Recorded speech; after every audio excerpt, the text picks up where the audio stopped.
let's talk about puppy socialization. This is a critical step in your dog's development if you want to avoid issues like aggression towards other animals, including other dogs, aggression towards people, and even being afraid of different sounds and different items, including cars and whatever you can think of.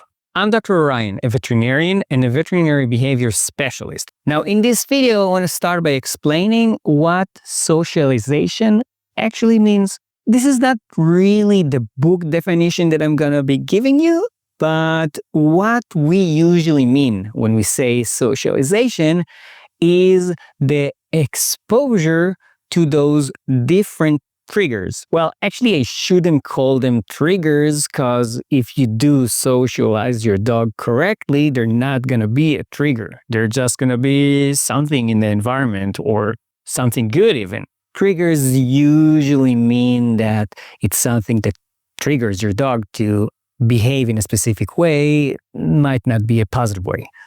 So let's say it's exposing your dog in the right way to possible future triggers. The three things we usually want to socialize our dogs to are 1, animate things, 2, inanimate things, and 3, situations. I'll start with the last one, the situational exposure. Oh, but before I start, just so you know, they all kind of like mix together no matter what you do. And I'll explain. If I'm talking about socialization or exposure to a specific situation like being alone, being away from the owners, or even going to the vet clinic, then it also means that in that location, we're going to have inanimate objects and we're going to have animate things like people or other pets. But in this situation category, we're dealing more with, again, kind of like the environment or where the dog actually is. Car rides can also fall under this category. So starting when your dog is even as young as 7 weeks old, you already want to start exposing him to those locations, but doing it in a positive way. Take short car rides with your dog while giving him a little bit of high reward treats. Don't give too many because your dog might get car sick and then we'll have a negative association. If your dog already has car sickness, then speak to your doctor because you do want to create positive association by maybe giving something to reduce the nausea and then work on this good exposure. Trust me, you will need it in the future. You will need to drive your dog in the car. And the last thing you want is for him to freak out every time he's in the car. Many dogs, even if they're nauseous at the beginning, as long as it's a positive experience, they will get over it and will not require anything for the nausea going forward. Same is true about going to the vet clinic. You're probably going to go there anyways because we do want to start vaccinating the dog when he's 8 weeks old. But you want to try doing it in the most positive way possible. That means that you need to be calm, that everyone around the puppy is calm, and even basic things like giving the injection with the smallest possible needle that doesn't destroy the vaccine and might not hurt as much when it's given to the puppy. Everything that you can do to make the experience better will prevent this bad experience and bad socialization to the location and help you in the future. Well, help your dog in the future. Now let's talk about inanimate.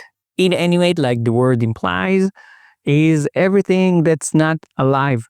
Bicycles, motorcycles, cars, trucks, buses, sounds and smells around the house or outside. All of these can cause issues in the future if your dog is not exposed to them in that socialization period between 7 weeks to 16 weeks of age.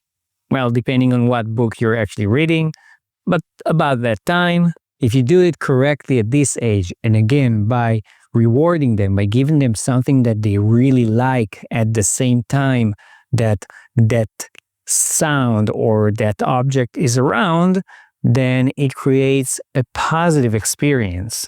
Doesn't mean you always need to use treats. It really depends on what your dog likes. You can use your own attention, like saying good words to your dog, petting your dog, and even playing with your dog. And the last one is the right socialization to animate things. So basically to things that are alive, like other pets, including dogs and people. Now, this one sometimes tend to be a little bit tricky because we do want to expose them to different kinds of dogs as soon as possible, but because at this age they're not completely vaccinated, we need to do it in a safe way. If you wait until the dog is fully vaccinated, which usually happens only when they're around 16 weeks of age, then you probably miss that socialization period, and everything from here on is going to be a bit more tricky. So what I tell owners is that usually when the dog is before the second distemper vaccine, distemper parvo vaccine, DA, DHPP, it has so many names. But before they get the second booster of that vaccine, you want to basically carry them around if it's a dog that's small enough. And usually at this age, all of them are small enough, but carry them around so they can still see those dogs outside or even dogs next to you and see people, and those people can touch your dog and pet him if he's not too scared. Usually it's not a problem with other pets like cats or smaller animals or even horses and stuff, whatever animals you have around your house. Dogs is usually the trickiest one just because of the different viruses that are very stable in the environment and on other dogs, and your dog can get sick if it's not fully vaccinated. But you also want them to physically interact with other dogs, and that's why we have puppy classes. Try and find a good location around your house that gives the option to come for puppy classes. It's not even a class always, it might be just puppies interacting with each other, which is the best thing to watch ever.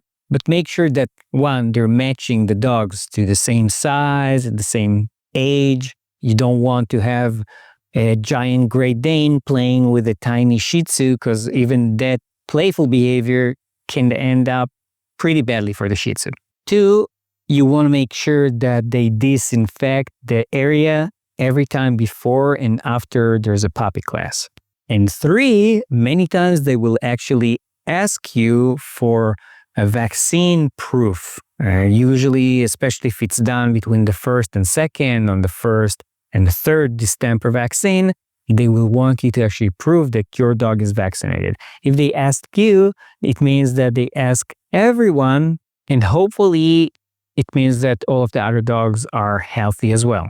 I even tell my clients that after the second distemper vaccine, that's usually given around 12 weeks old, they can start and walk their dog outside, physically walk their dog outside around the block, but still avoiding high traffic areas where dogs will likely be. So for example, I wouldn't let this dog go and sniff a tree or a fire hydrant. And I wouldn't let him physically meet another dog on the walk. If you see another dog, pick him up. And stay around the block. Don't go to dog parks or places like that, or pet stores. If you're able to have your dog meet those three categories, the animate, inanimate, and situational categories, you're very likely to have a healthy pet in the future, emotionally and probably also physically. Of course, like in people, some of us are introverts, some of us are extroverts, and even if you did everything right, genetics still play a role. Don't force your dog into situations where you see that he's uncomfortable and he doesn't feel well. And that's about it. If you have any questions, feel free to write comments below and I will try to address all of them and maybe make another video like this.